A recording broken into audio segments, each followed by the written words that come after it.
அனைவருக்கும் வணக்கம். இன்னைக்கு நம்ம பார்க்கக்கூடியது டெஸ்ட் 1ஓட ப்ரீவியஸ் இயர் கொஷின் எக்ஸ்பிளனேஷனை பற்றி பார்க்கலாம்.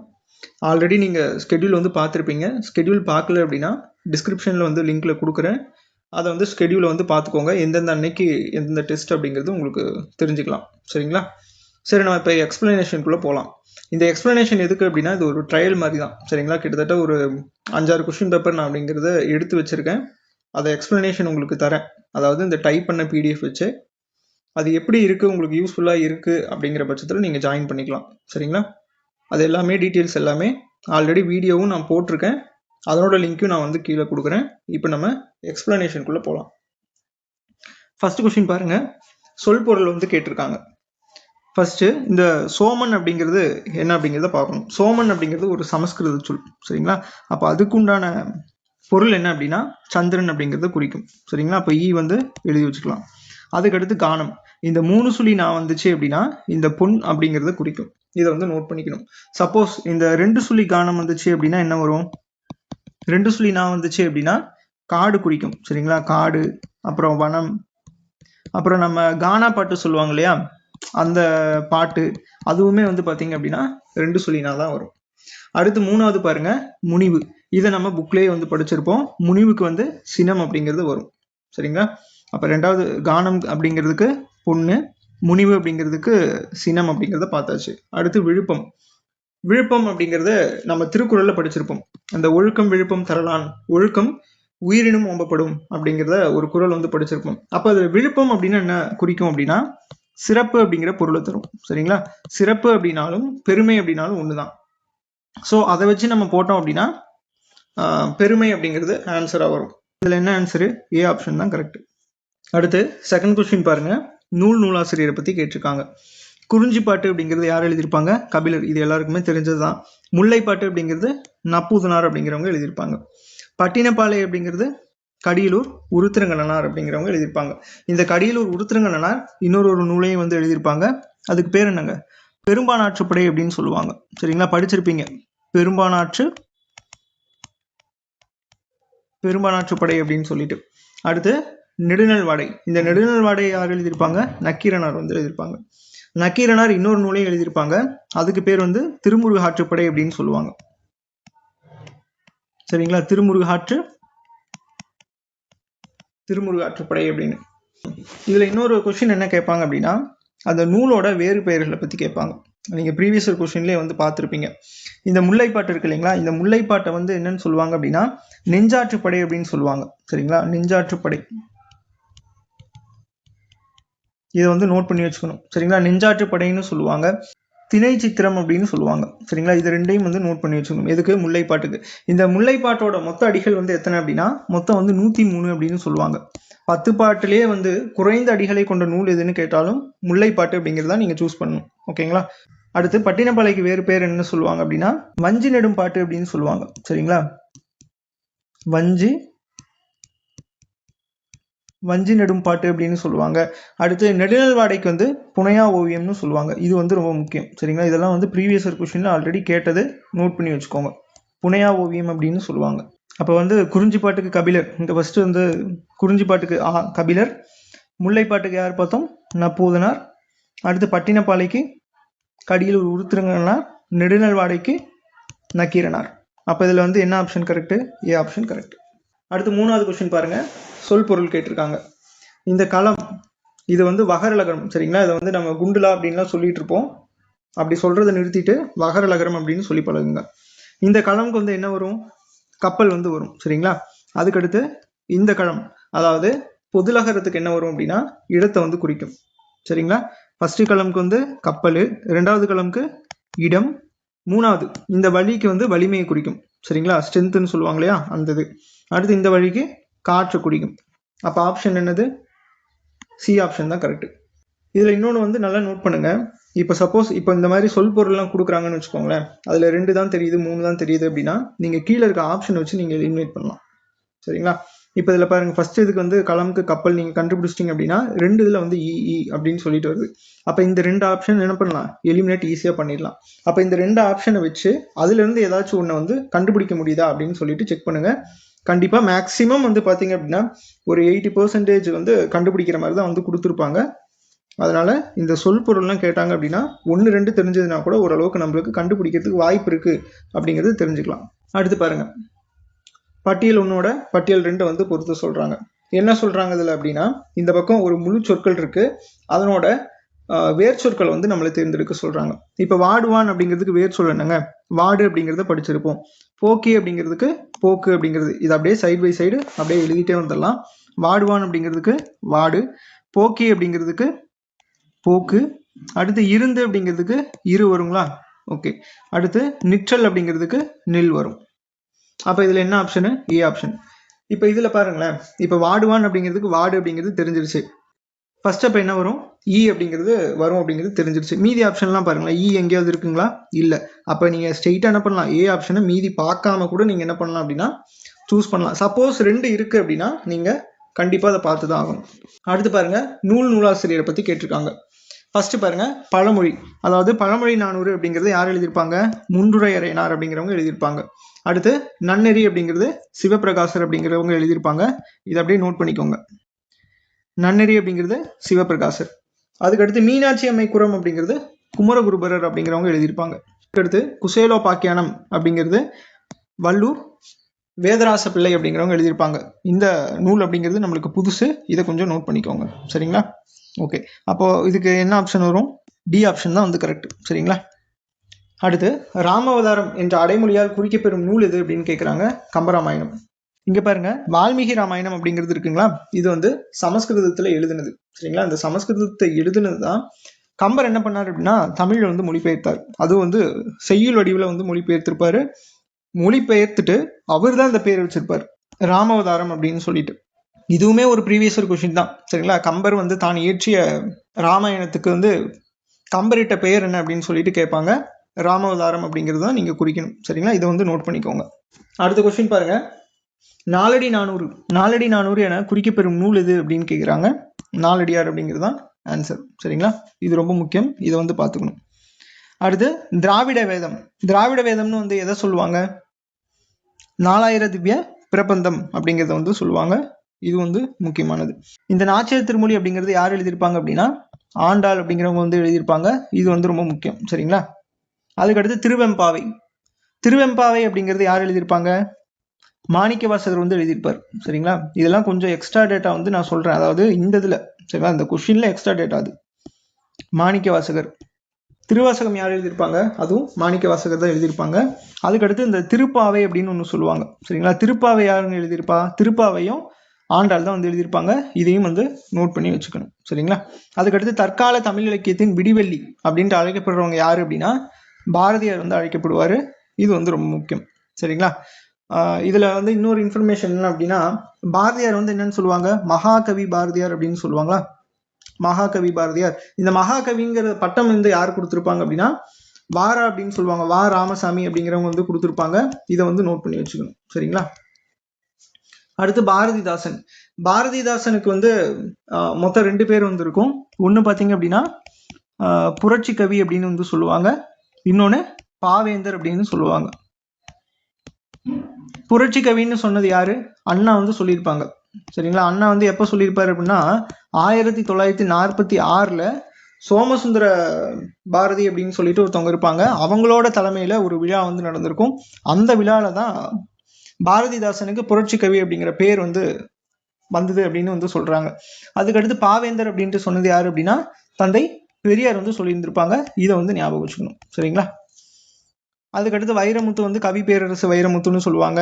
முடியரசனோட சிறப்பு பேர் வந்து என்ன பார்த்தீங்கன்னா கவியரசு அப்படின்னு சொல்லுவாங்க. சரிங்களா? கவியரசு அப்படிங்கிற பட்டம் வந்து முடியரசனுக்கு யார் கொடுத்தா? இதுவும் வந்து ப்ரீவியஸ் கொஸ்டின் தான். தவத்திரு குன்றக்குடி அடிகளாரால் வந்து கொடுக்கப்பட்டிருக்கும். சரிங்களா? இது வந்து முக்கியம். இவர் தான் வந்து முடியரசன் தான் என்ன சொல்லுவாங்க அப்படின்னா பாரதிதாசன் பரம்பரையில், அதாவது பாரதிதாசன் பரம்பரை இருக்காங்க இல்லையா, அவங்க இதில் வந்து மூத்தவங்க அப்படின்னு சொல்லி முடியரசன் வந்து சொல்லுவாங்க. இதையும் வந்து நோட் பண்ணி வச்சுக்கணும்.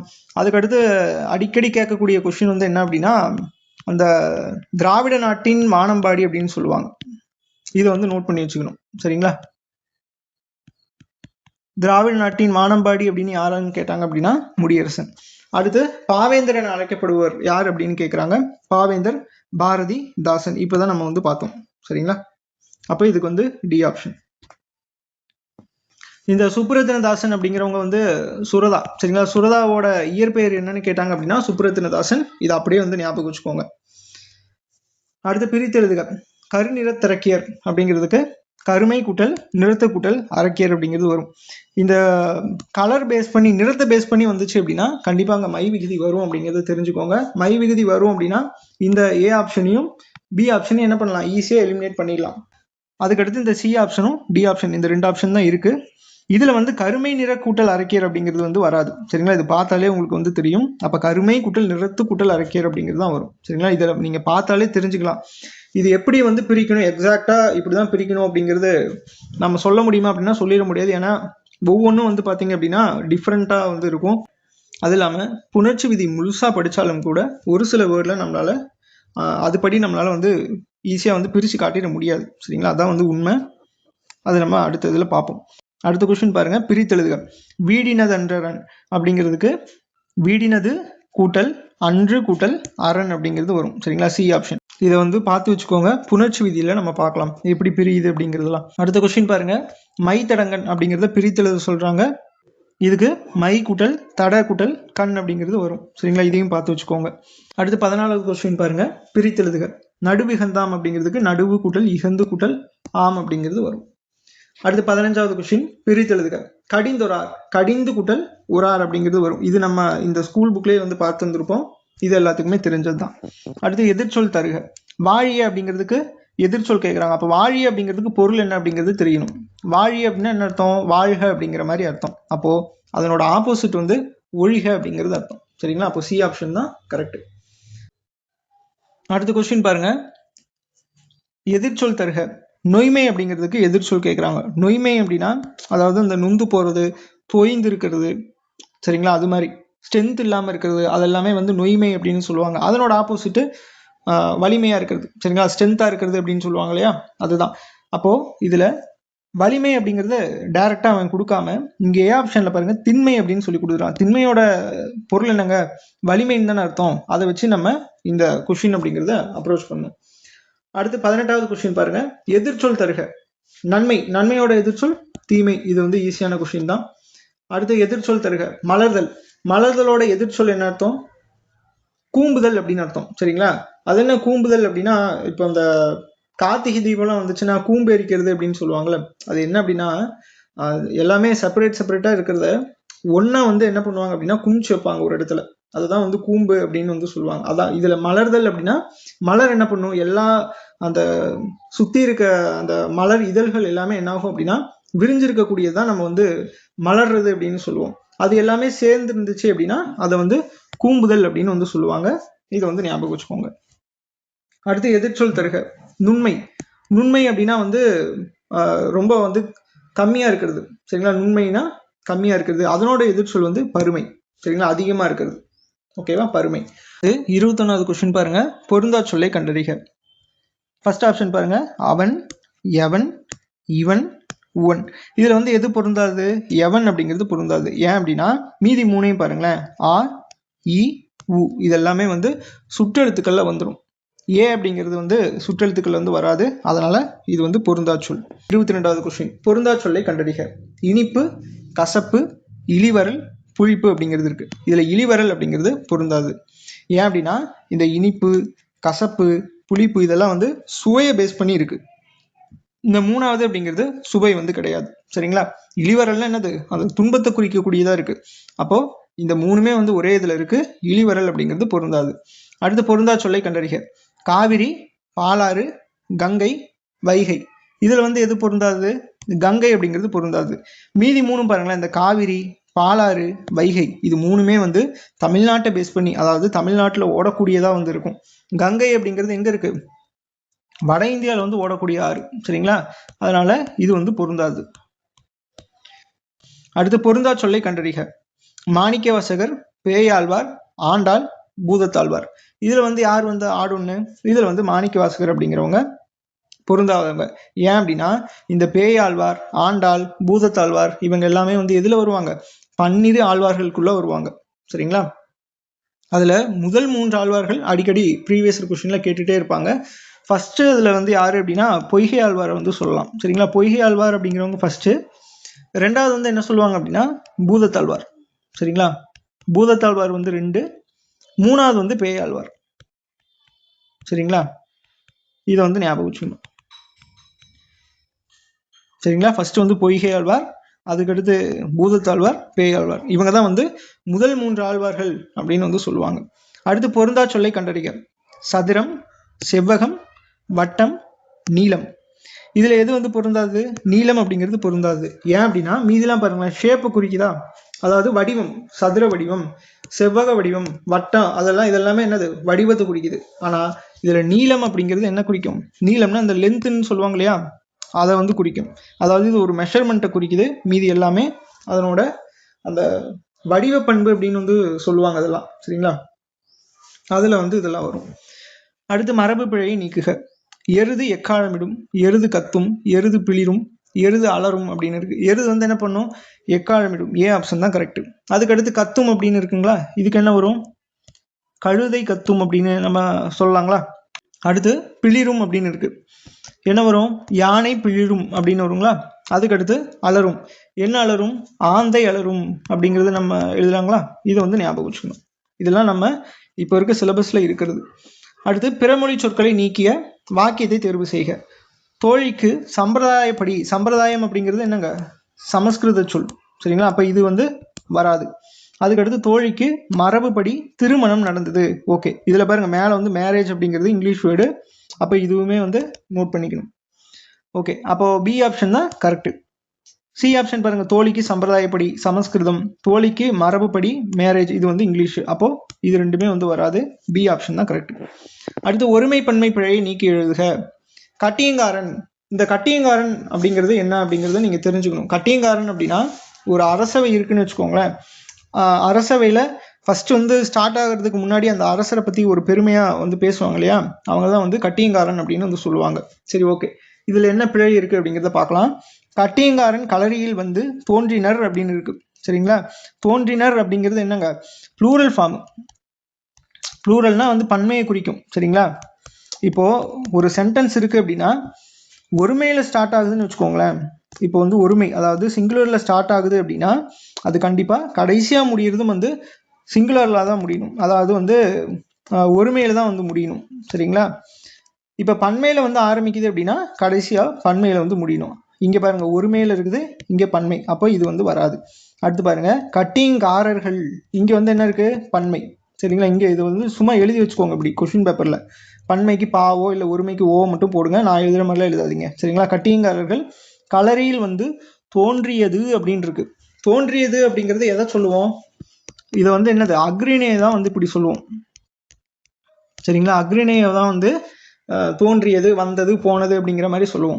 எப்படி நம்ம ஒருமை வந்துச்சு அப்படின்னா கடைசியா ஒருமை தான் முடியணும், பன்மை வந்துச்சுன்னா கடைசியாவும் பன்மை தான் முடியணும்னு சொன்னோமோ, அதே மாதிரி ஃபர்ஸ்ட் வந்து பாத்தீங்க அப்படின்னா உயர்திணை வந்துச்சுன்னா கடைசியாவும் உயர்திணையில தான் முடியணும். சரிங்களா, இங்க உயர்திணையில வந்திருக்கு, இங்க அக்ரிணையில முடிஞ்சிருக்கு. அப்ப இதுவுமே வந்து வரல, பிழைதான்.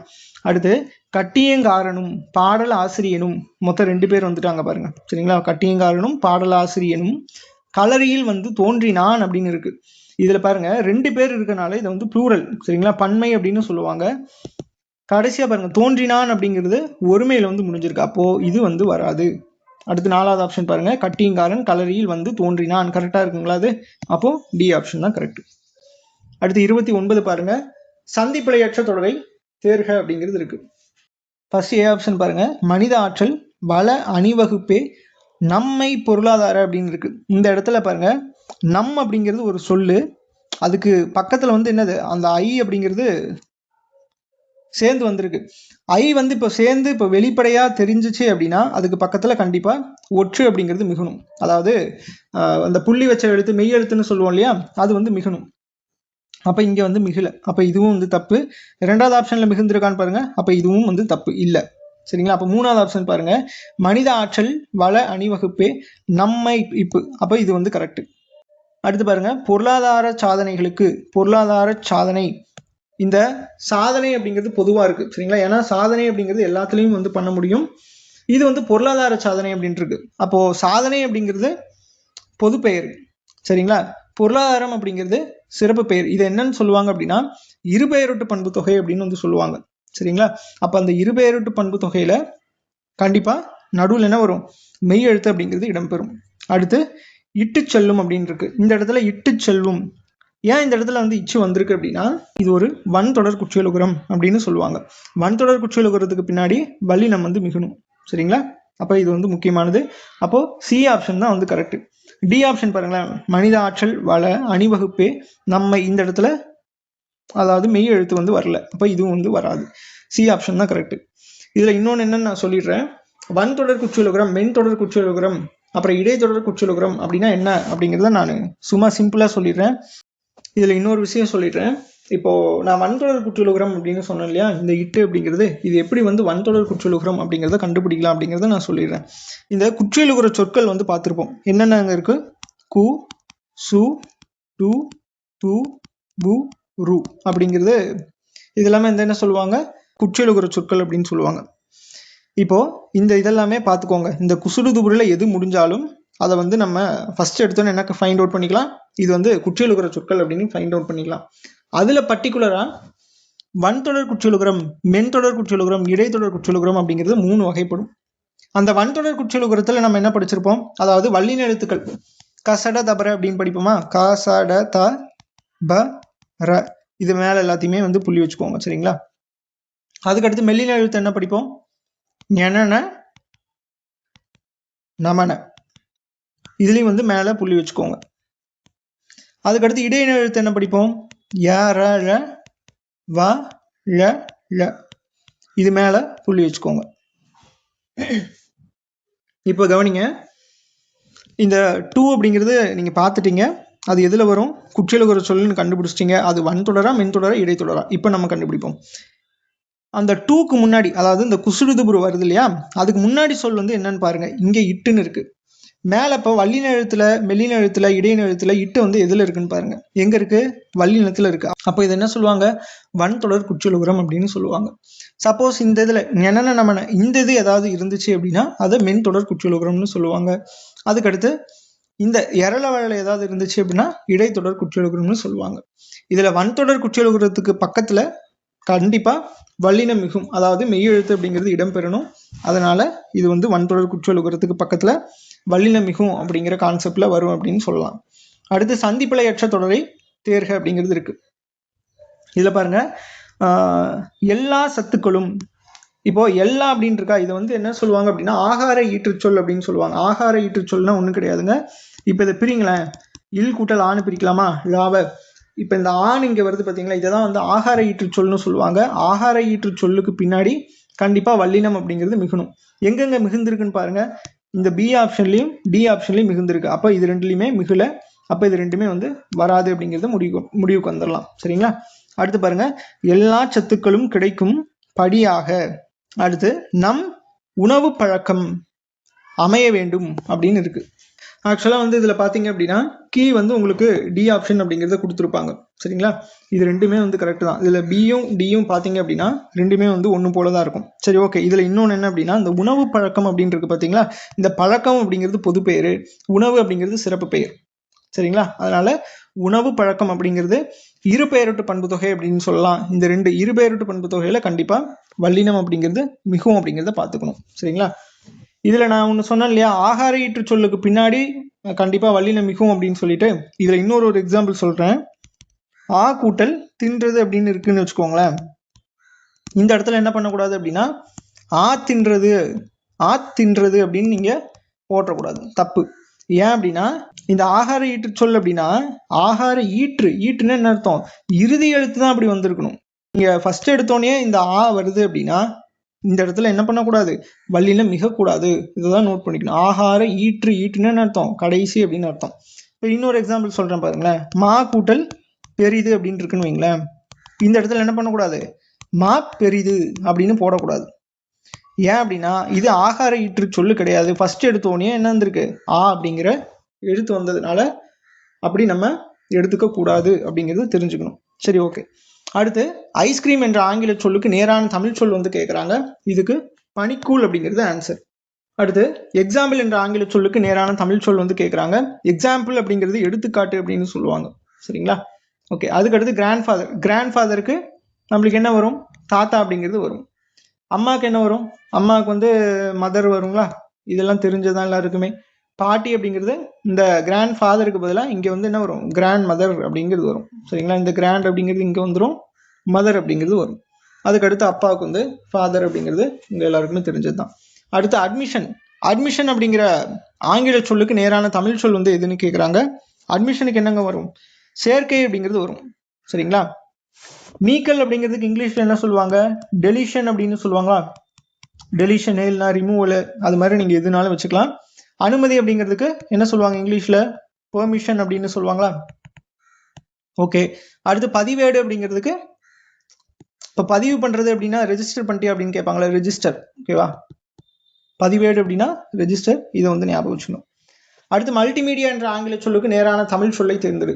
மல்டிமீடியா அப்படின்னா பன்முக தொடர்பு அப்படின்னு அர்த்தம். சரிங்களா? பன் அப்படின்னா என்ன அர்த்தம்? பன்மை குறிக்குமா? இதுல மல்டின்னு என்ன அர்த்தம்? நிறைய இருக்கிறது தான் வந்து மல்டி அப்படின்னு சொல்லுவாங்க. அப்போ இதை வச்சு நீங்க பன்முக தொடர்பு அப்படிங்கிறத சூஸ் பண்ணிக்கலாம். இதே வந்து தொலை தொடர்பு அப்படின்னா என்ன சொல்லுவாங்க? தொலை தொடர்புக்கு டெலிகம்யூனிகேஷன் அப்படின்னு சொல்லுவாங்களா? டெலிகம்யூனிகேஷன் அப்படின்னு சொல்லுவாங்க. அதுக்கடுத்து நேர்முக தொடர்புக்கு வந்து ஃபேஸ் டு ஃபேஸ் கம்யூனிகேஷன், அந்த மாதிரி டைரக்ட் கம்யூனிகேஷன், அது மாதிரி. இதே வந்து மறைமுக தொடர்பு அப்படின்னா இன்டைரக்ட் கம்யூனிகேஷன் அப்படின்னு சொல்லுவாங்க. சரிங்களா? இன்டைரக்ட் கம்யூனிகேஷன் அப்படின்னு சொல்லுவாங்க. இதை வந்து நோட் பண்ணிக்கோங்க. நான் எழுத்தெல்லாம் கொஞ்சம் வந்து மோசமாக தான் இருக்கும், கொஞ்சம் வந்து அட்ஜஸ்ட் பண்ணிக்கோங்க. கரெக்டாக எழுதணும் அப்படின்னா ஸ்லோவாக எழுதுகிற மாதிரி இருக்கும், டைம் வந்து போய்கிட்டே இருக்கும். சரிங்களா? அதனால் இதை மட்டும் கொஞ்சம் அட்ஜஸ்ட் பண்ணிக்கோங்க. அடுத்து 36வது கொஸ்டின் பாருங்க. ஒலி வேறுபாடு அறிந்து சரியான பொருளை தேர்க. இர இந்த இரனா வந்து இறப்பு அப்படிங்கிறத குறிக்கும். இறப்புனா வந்து இறக்கிறது கிடையாது. இந்த யாசிக்கிறதுன்னு சொல்லுவாங்க, பிச்சை எடுக்கிறது அப்படின்னு, அதை தான் வந்து இறப்பு அப்படிங்கிறது சொல்லுவாங்க. இந்த இற அப்படிங்கிறதுக்கு இறப்பு. சரிங்களா? இந்த காலம் ஆகிறது அப்படின்னு சொல்லுவாங்களா, இறந்து போகிறது, அதுதான் வந்து இறப்பு, அதாவது மரணம். சரிங்களா? சொல்ல போனா. அடுத்து ஒலி வேறுபாடு அறிந்து சரியான பொருளை தேர்க. ஆணை ஆணை இந்த 3 சொல்லி நான் வந்துச்சுன்னா கட்டளை குறிக்கும். சரிங்களா? அடுத்து இந்த 2 சொல்லி நான் வந்துச்சுன்னா யானை குறிக்கும்.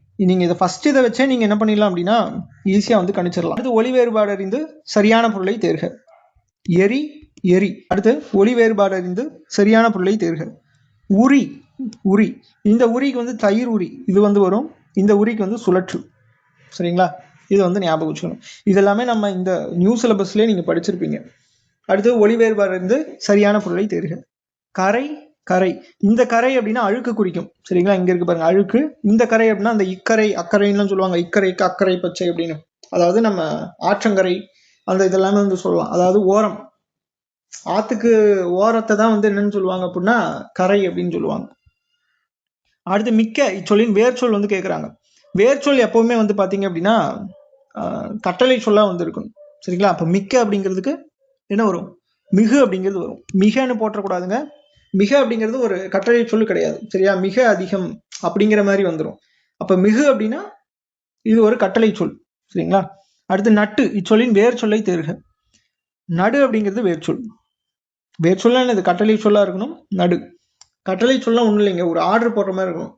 இப்போ எழுதினான் அப்படிங்கிறதுக்கு இருக்கு அப்படின்னா அதுக்கு கட்டளை சொல் என்ன வரும்? எழுது.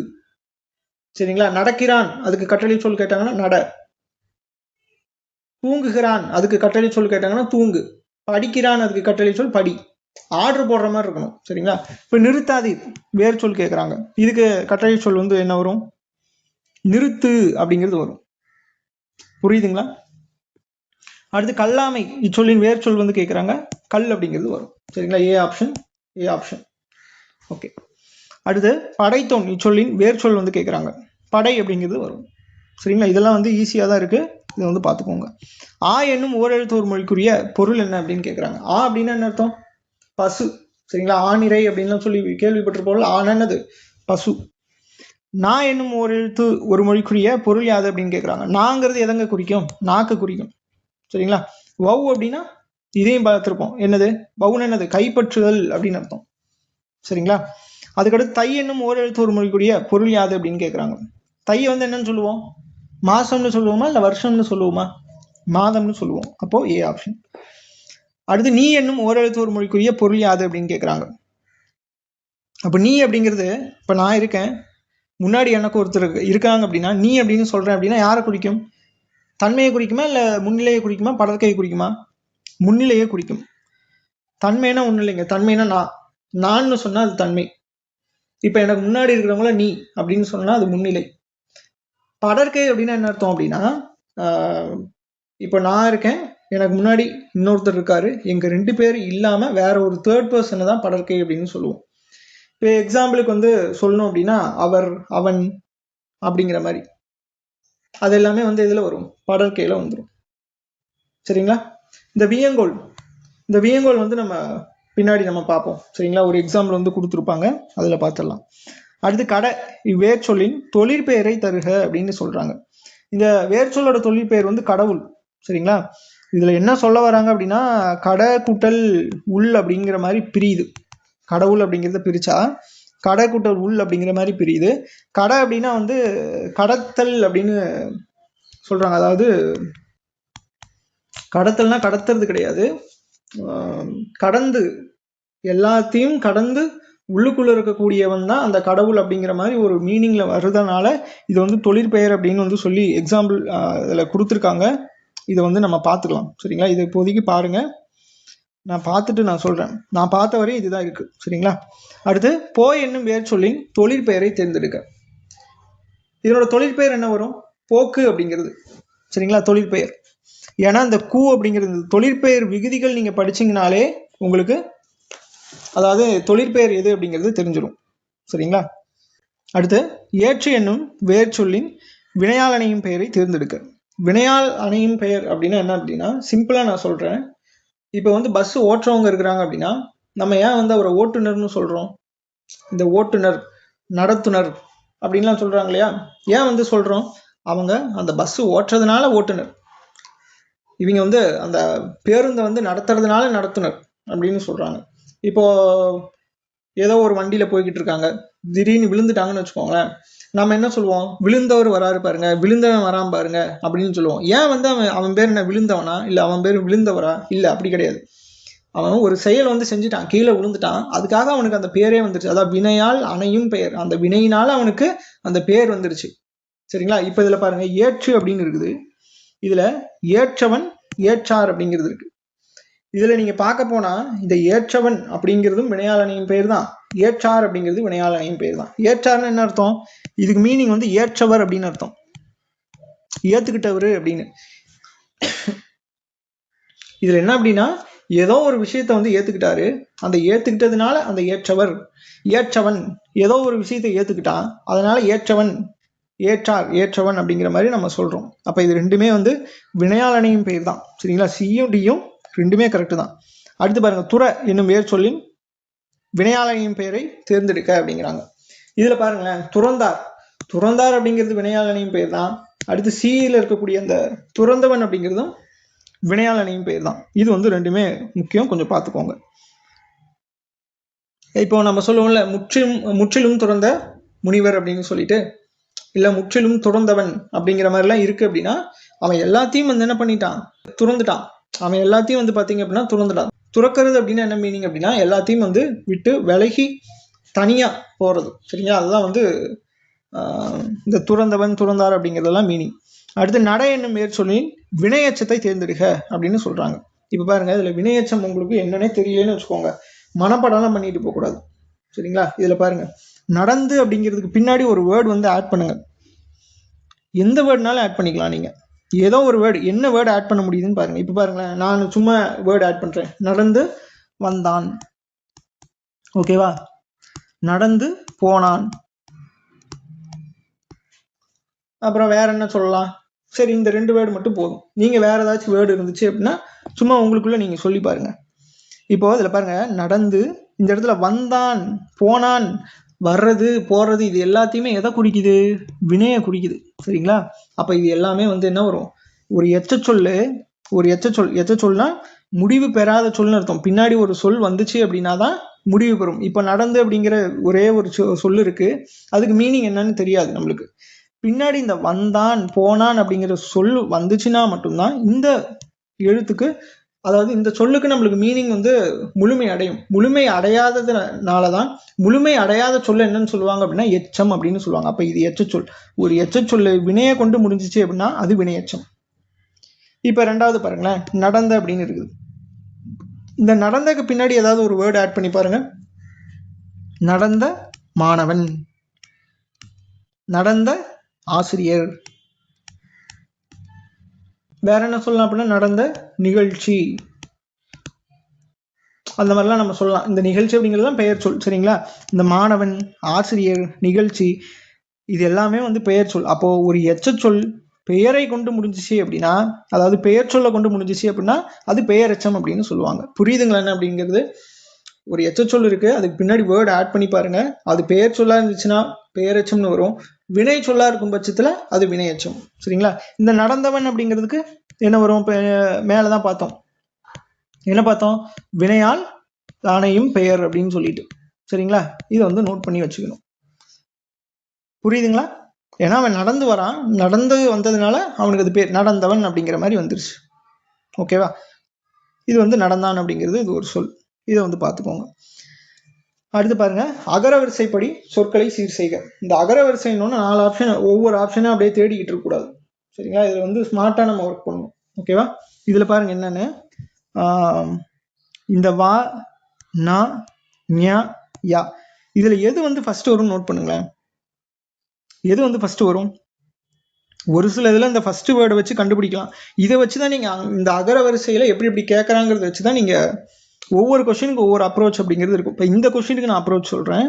இதில் பாருங்கள், யா, வா, நா, ஞா இருக்குது. இந்த ஞா தான் ஃபர்ஸ்ட் வந்து வரும். புரியுதுங்க? எல்லாமே வந்து பாருங்கள், அந்த காணாச்சா வரிசை மட்டும்தான் இதில் இருக்குது.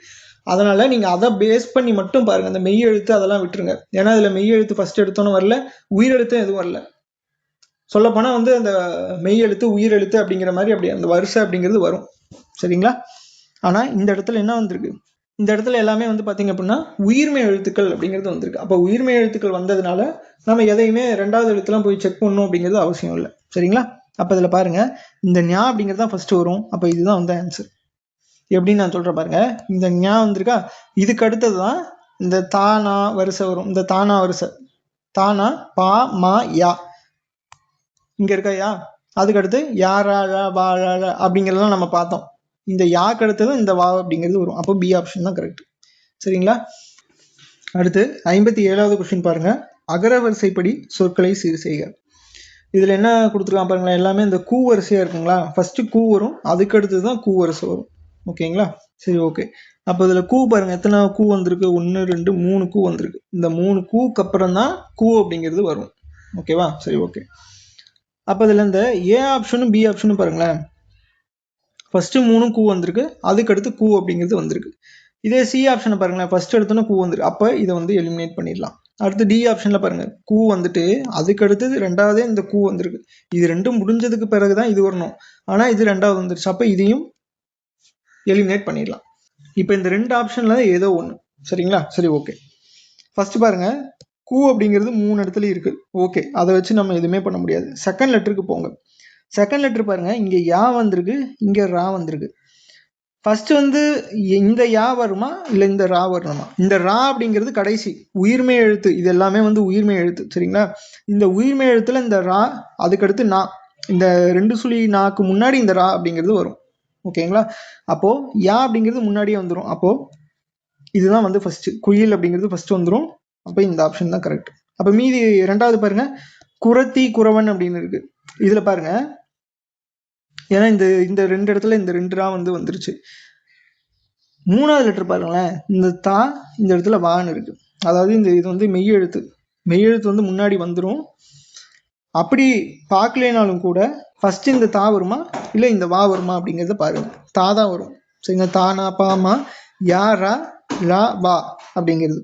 அப்போ இதை வச்சு நீங்கள் என்ன பண்ணலாம், இது செகண்ட் வரும், இது தேர்ட் வரும் அப்படின்னு சொல்லிட்டு ஃபர்ஸ்ட் ஆப்ஷனை கிளிக் பண்ணலாம். இந்த அகரவரிசை அப்படிங்கிறது வந்து இப்போ உங்களுக்கு புரியல அப்படின்னா இது அகரவரிசை நம்ம தனியாக நம்ம டாபிக் வந்து பார்க்கலாம். சரிங்களா? அது சொல்லுங்க என்னன்னு பார்த்துடலாம். அடுத்து அகரவரிசைப்படி சொற்களை சீர் செய்க. இப்போ இதில் பாருங்க, இது ஒரு மெத்தடு. நம்ம மேலே ஒன்று பார்த்தது ஒரு மெத்தடு, இந்த கொஷின் ஒரு மெத்தடு, இந்த கொஷின் ஒரு மெத்தடு. இப்போ இந்த மாதிரி கொஷின்லாம் கேட்டுட்டாங்க அப்படின்னா ஈஸி தான். சரிங்களா? இதெல்லாம் வந்து அந்த சச்சா, சிச்சி, சுச்சு, சேச்சே அப்படிங்கிற மாதிரி போயிட்டே இருக்கு. சரி, ஓகே. இதில் நான் உங்களுக்கு இன்னொரு இது சொல்லித்தரேன் பாருங்களேன். இந்த இடத்துல இப்போ எல்லாமே இந்த சாவரிசை வந்துருச்சுன்னு வச்சுக்கோங்களேன். கடைசியாக என்ன இதில் முடியுதுன்னு பாருங்க. அதாவது இப்போ இருங்க, இந்த சாவரிசை எல்லாமே வந்துருச்சா, ஃபர்ஸ்ட் கன்ஃபார்ம் பண்ணிட்டு அதுக்கடுத்து சே அப்படிங்கிறது என்ன, இச்சு கூட்டல் ஏன்னு எழுதலாமா? கடைசி எழுத்து இந்த ஏ மட்டும் எழுதிக்கோங்க. சா வந்து இச்சு கூட்டல் ஆன்னு எழுதலாமா? ஆ மட்டும் எழுதிக்கோங்க. சி வந்து இச்சு கூட்டல் ஈன்னு எழுதலாமா? ஈ மட்டும் எழுதிக்கோங்க. அதுக்கடுத்து சே வந்து இச்சு கூட்டல் ஏ, வெறும் ஏ மட்டும்தான் எழுத முடியும். அப்போ இதில் பாருங்க, அகர வரிசைப்படி பாருங்க, ஃபர்ஸ்ட் இந்த ஆ தான் வரணும். அப்போ இது தப்பு. அடுத்து பாருங்க, இந்த இடத்துல ஆ நான் முன்ன எழுதின மாதிரி எழுதுறேன். சேக்கு வந்து ஏ எழுதலாம், சே அப்படிங்கிறதுக்கு ஏ எழுதலாம், சி அப்படிங்கிறதுக்கு ஈ எழுதலாம். இப்போ இந்த இடத்துல பாருங்களேன், ஆ வந்திருக்கு, அதுக்கப்புறம் ரெண்டாவது இது வந்திருக்கணும். அப்போ இதுவும் தப்பு. அடுத்து இந்த மூணாவது பாருங்க, இந்த இடத்துல எடுத்தோடனே இந்த ஈ வந்துருச்சு. நம்மளுக்கு தான் இந்த ஆ இருக்குது இல்லையா, ஆக்கு அப்புறம் தானே இந்த ஈ வரணும். அப்போ இதுவும் தப்பு. அப்போ டி ஆப்ஷன் கரெக்ட். இந்த மாதிரி எலிமினேட் பண்ணீங்கன்னா உங்களுக்கு ஈஸி. இப்போ இதில் பாருங்களேன், நான் சொன்ன மாதிரியே பார்த்துடலாம். சா அப்படிங்கிறதுக்கு ஆ போடலாமா? சி அப்படிங்கிறதுக்கு ஈ போடலாமா? சே அப்படிங்கிறதுக்கு ஏ போடலாமா? சே அப்படிங்கிறதுக்கு ஏ போடலாம். அப்போ கரெக்டாக வருதுங்களா? ஆ இ உ ஏ வருதா? கரெக்டாக வந்துருச்சா? அவ்வளோதான். அடுத்து அகர வரிசைப்படி சொற்களை சீர் செய்க. இப்போ இதில் பாருங்க, இதெல்லாம் இதுவுமே வந்து பார்த்தீங்கன்னா எல்லாமே உயிர்மெய் எழுத்து தான். உயிர்மெய் எழுத்துல எது ஃபர்ஸ்ட் வரணும் பாருங்க. வா, மா, யா, பா. தா, நா, பா, மா, யா. பா, மா, யா. அப்போ யா அப்படிங்கிறது ஃபர்ஸ்ட் வரக்கூடாது.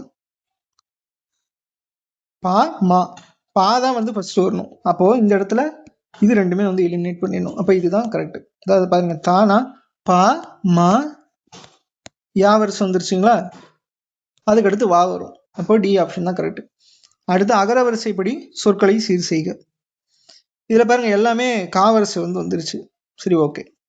அப்போ ரெண்டாவது எழுத்து தான் நீங்க பார்க்கணும். சரிங்களா? இந்த காவரிசை பாருங்க, எல்லாத்துலயும் காவரிசை வந்ததுனால இங்கே சரிங்க, இது இல்லை, எல்லாமே காவரிசை வந்துருச்சுங்களா? அப்போ நான் என்ன பண்ணணும், செகண்ட் லெட்டர் தான் நீங்க பார்க்கணும். சரிங்களா? செகண்ட் லெட்டர்ல என்ன வந்திருக்கு, எல்லாமே வந்து மெய் எழுத்துக்கள் தான் மேக்சிமம் வந்திருக்கு. அப்போ மெய் எழுத்துக்களை ஃபர்ஸ்ட் இக்கு தான் வரணும். அப்போ இங்க பாருங்க, இக்கு இக்கு வந்துருச்சுங்களா? அதுக்கடுத்து கு கு, இந்த மூணு லெட்டருமே சேம் ஆயிடுச்சு. அப்போ ஒன்றும் பண்ண முடியாது. அதுக்கு அடுத்த லெட்டர் தான் நம்ம பார்க்கணும். தா தான் வந்து ஃபர்ஸ்ட் வரும், இந்த வா வந்து செகண்ட் தான் வரும். சரிங்களா? அதுக்கடுத்து என்னது, அவ்வளோதான், ஏ ஆப்ஷன் தான் கரெக்ட். அப்போ தா வந்து ஃபர்ஸ்ட் வந்துருச்சு, அதுக்கடுத்து வா, அதுக்கடுத்து மூணாவது பாருங்களேன், இந்த இஞ்சு, அதாவது இந்த இது வந்து முடிஞ்சிருச்சு. இதுக்கப்புறம் என்ன வரும் அப்படின்னா, ஃபர்ஸ்ட் கா, ஞா, சா, நா அப்படிங்கிற மாதிரி சொல்லி பார்த்தீங்கன்னா ஞா அப்படிங்கிறது வரும். இந்த ரா அப்படிங்கிறது நான் என்ன சொன்னேன், கடைசி இந்த ரெண்டு சொல்லி நாக்கு முன்னாடி தான் இந்த ரா அப்படிங்கிறது வரும். அப்போ ஏ ஆப்ஷன் தான் கரெக்ட். இந்த ட்ரிக் உங்களுக்கு புரியல அப்படின்னா நீங்க ஒரு ட்ரிக் வச்சிருப்பீங்க இல்லையா, அதுபடி இந்த அகரவரிசை வந்து செஞ்சுக்கோங்க. சரிங்களா? அடுத்து பாருங்க, சொற்களை ஒழுங்குபடுத்தி சொற்றொடர் ஆக்குக. இதுல பாருங்க, அதாவது என்னன்னா, சொற்கள் வந்து அங்கங்க மாத்தி மாத்தி வச்சிருப்பாங்க. எது வந்து கரெக்டான ஒரு பொருள் தர மாதிரி இருக்கோ அதை சூஸ் பண்ணும். சரி பாருங்கப்பா, ஃபர்ஸ்ட் விரும்பி படித்தால் வெற்றி பெறுவான், இது கரெக்டா இருக்கிற மாதிரி இருக்கு. இதை வந்து வெயிட்டிங் லிஸ்ட்ல வச்சிருப்போம், கரெக்டு தான்.